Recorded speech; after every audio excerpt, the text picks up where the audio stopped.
public pumasok bago mag-result yun. 30% Hindi pala synchronize. Anyway, by 8:56, natanggap na namin yung unang may laman. Unang may laman. Pero 64%. Grabe ah. Bakit ba ito sa bakit ganun nangyari? Yun ang pagsasabi. Yun ang tanong. Nag-release kami ng bulletin at hinihingi namin sa mga Ah. bakit nangyari. Hanggang sa ngayon, wala pa. Ay, wala pa. Wala pa rin. Wala pa. Murang iimbestigahan nila anong nangyari. By the way, lahat tayo, no, ang watchdog, we are in the same boat. PCCRB, media. Makita nyo, wala naging post para sa evidence. Yeah. Actually, the access to the transparency servers, that's what the watchdog is there. Yun alam ko lang. So, nagta-transmit na yung ano yun, yung result doon sa central ng COMELEC. Pero hindi synchronized doon sa PPCRB at dito sa NAMFREL.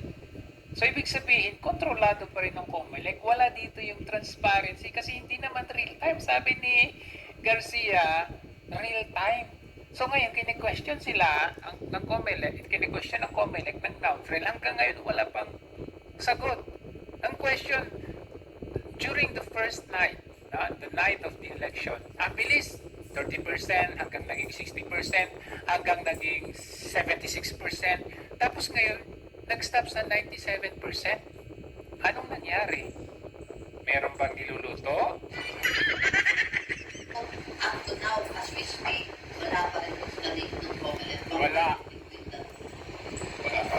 Nako, Lahat may press release, pero hindi ganun. Tinitingnan tayo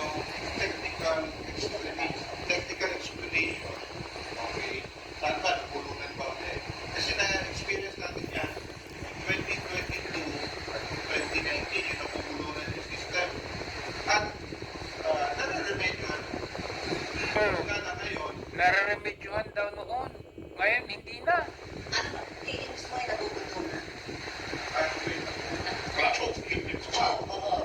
there's a choke point somewhere. The choke point ang data intended for the transparency servers is not visible. Bakit nangyayari yun? That we need technical explanation. And they, wala pa rin. As we speak na, wala pa rin. Well, hopefully, in the previous election, there's a post-source code review again or a post-mortem in-host si COMELEC. Yun ang inaantay namin para makita natin yung technicality sa procedure or sa Ay system. kung hindi bibigay ni Garcia yan, alam na natin. Para ma-review, di ba? And that should not in any way leak doubts to the end result. Oo, dapat walang doubt. Possibly,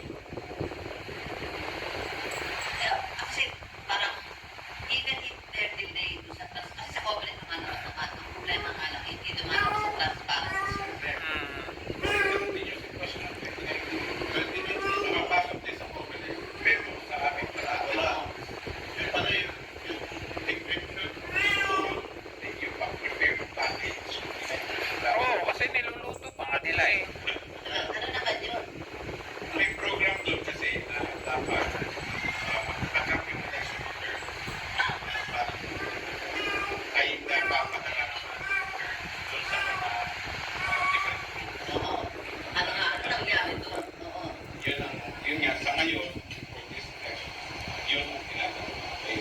Kasi yung integrating hindi natin nakikita. Supposedly, sa bagong network design, diretso ang transmission ng BCM or ACM machine, sa tayo sumunan natin mga balota, magka-transmit siya diretso dun sa transparency server. Oo. Tinanggal na yung tinatawag nating mid-zero. Yun ang in-announce ng government. Wala na intermediary server. Oo. Kaya dapat diretso. Oo. Ano nangyari? Kung wala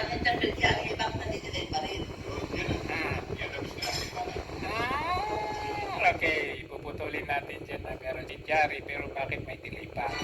At kung may delay, hindi ba dapat binibigyan tayo ng reason? Hanggang ngayon, 2 days later, hindi pa sinasagot ng COMELEC ang question ng NAFPREL, ng BPCRB. So, where is the transparency there? Diba? Questionable eh.